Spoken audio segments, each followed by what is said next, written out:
The video's simply far too graphic to show in its original form, but a huge crowd is clearly reveling in the sight of two dead bodies being hauled into the air and hung by their feet.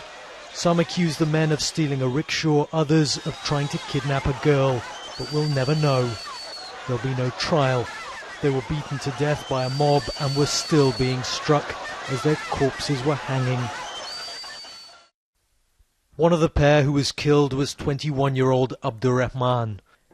His family heard about him being lynched and even got to the scene, but were powerless to stop as the assault went on and on.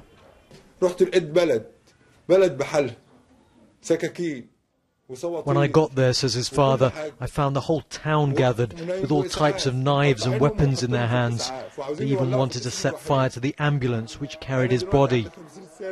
He was my only son. Abdurrahman's father says police did nothing to stop the attack. Well, this is where it happened, a bus station in the centre of town in the middle of the morning. And as the videos show, in the end there were hundreds of people watching. But until now, the police haven't arrested a single person for their part in the killings of those two men. But far from sounding appalled, some of those who watched the assault justified it. We live in chaos, so what do you do when there's thefts and kidnappings like we've had?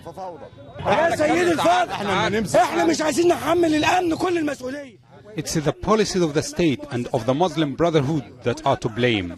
We have no security. While this incident was caught on camera, there have been other barbaric vigilante attacks here. But why is it happening now?